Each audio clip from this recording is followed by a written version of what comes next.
എല്ലാവർക്കും നമസ്കാരം. ഇന്നിവിടെ ചെയ്യുന്നത് റവ ഉപയോഗിച്ചിട്ടുള്ള നല്ല ടേസ്റ്റി ആയിട്ടുള്ള ഒരു ഐറ്റമാണ്. വളരെ എളുപ്പത്തിൽ കുറഞ്ഞ സമയം കൊണ്ട് നമുക്കിത് ഉണ്ടാക്കിയെടുക്കാം.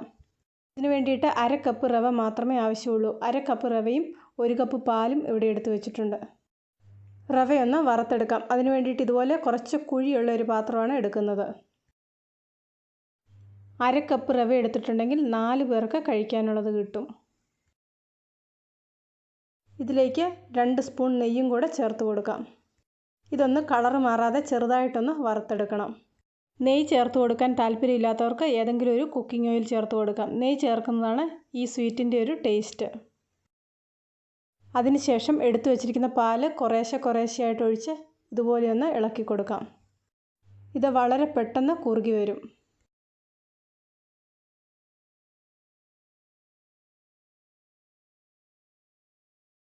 ഇവിടെ എടുത്ത മുഴുവൻ പാലും ഇതിലേക്ക് ചേർത്ത് കൊടുത്തിട്ടുണ്ട്. അടുത്തതായിട്ട് ഇതിലേക്ക് ചേർത്ത് കൊടുക്കുന്നത് കുറച്ച് പഞ്ചസാരയാണ്. ഞാനിവിടെ 1.5 ടേബിൾ സ്പൂൺ പഞ്ചസാരയാണ് ചേർത്ത് കൊടുത്തിരിക്കുന്നത്. കൂടുതൽ മധുരം വേണമെന്നുള്ളവർക്ക് കൂടുതൽ പഞ്ചസാര ചേർത്ത് കൊടുക്കാം. ഇതുപോലെ പഞ്ചസാര ചേർത്ത് കൊടുക്കുമ്പോൾ പൊടിച്ച പഞ്ചസാര ചേർത്ത് കൊടുക്കുന്നതാണ് കൂടുതൽ നല്ലത്. ഇപ്പോൾ ഈ കൂട്ടൊക്കെ നന്നായിട്ട് കുറുകി വരാൻ തുടങ്ങിയിട്ടുണ്ട്. ഈ പാല് മുഴുവൻ നന്നായിട്ടൊന്ന് വറ്റി കിട്ടണം. പാല് നന്നായിട്ട് വറ്റി ഈ കൂട്ട് കുറുകുന്നത് വരെ ചെറു തീയിലിട്ടതൊന്ന് ഇളക്കി കൊടുക്കണം. റവയുടെയും പഞ്ചസാരയുടെയും കൂട്ട് ഈ വീഡിയോയിൽ വരുന്ന ഒരു പരുവത്തിൽ ആയി വരണം. ഈ ഒരു പാകമാകുമ്പോഴേക്ക് തീ ഓഫ് ചെയ്ത് കൊടുക്കാം. ബാക്കി കാര്യങ്ങൾ ഇതിൻ്റെ ആ വലിയ ചൂടങ്ങ് മാറിക്കഴിഞ്ഞിട്ട് വേണം ചെയ്ത് കൊടുക്കാൻ. ഇപ്പോൾ ഇതിൻ്റെ ചൂടൊക്കെ മാറി വന്നിട്ടുണ്ട്. ഇനി ഇതൊന്ന് കുഴച്ചെടുക്കണം. കുഴച്ചെടുക്കുമ്പോൾ കയ്യിൽ കുറച്ച് നെയ്യ് തടവിയിട്ട് വേണം കുഴച്ചെടുക്കാൻ. കയ്യിൽ കുറച്ച് നെയ്യാക്കിയിട്ടുണ്ടെങ്കിൽ കൂട്ടൊന്നും കയ്യിൽ ഒട്ടിപ്പിടിക്കാതെ ഇരിക്കും. നമ്മൾ ഉണ്ടാക്കാൻ പോകുന്ന സ്വീറ്റിൻ്റെ മിക്സ് ഇവിടെ റെഡി ആയിട്ടുണ്ട്. ഇനി ഇത് നമുക്കിഷ്ടമുള്ള രീതിയിൽ ഇതൊന്ന് ഷേപ്പ് ചെയ്തെടുക്കാം. ഇത് ഒരുപാട് മധുരമുള്ള സ്വീറ്റല്ല. മധുരം വേണമെന്നുള്ളവർക്ക് പഞ്ചസാര അതിനനുസരിച്ച് ചേർത്ത് കൊടുക്കാം. ബോൾ ഷേപ്പിലും ഓവൽ ഷേപ്പിലും ഇവിടെ ചെയ്തെടുക്കുന്നുണ്ട്. ഇവിടെ റെഡിയാക്കി വെച്ചിരുന്ന മിക്സ് മുഴുവൻ ഇവിടെ ഷേപ്പ് ചെയ്ത് വെച്ചിട്ടുണ്ട്. അടുത്തതായിട്ട് ചെയ്യേണ്ടത് ഇതിലേക്ക് വേണ്ട പഞ്ചസാരപ്പാനി ഉണ്ടാക്കുക എന്നുള്ളതാണ്.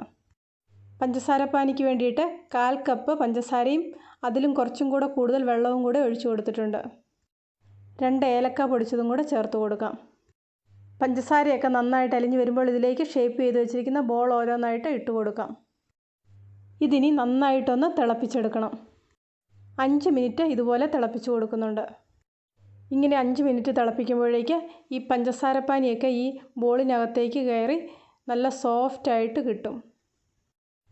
5 മിനിറ്റ് തിളപ്പിച്ചതിന് ശേഷം ഈ തീ ഒന്ന് ഓഫ് ചെയ്ത് കൊടുക്കാം. 5 മിനിറ്റ് കഴിഞ്ഞപ്പോഴേക്കും ഞാനിവിടെ തീ ഓഫ് ചെയ്ത് കൊടുത്തിട്ടുണ്ട്.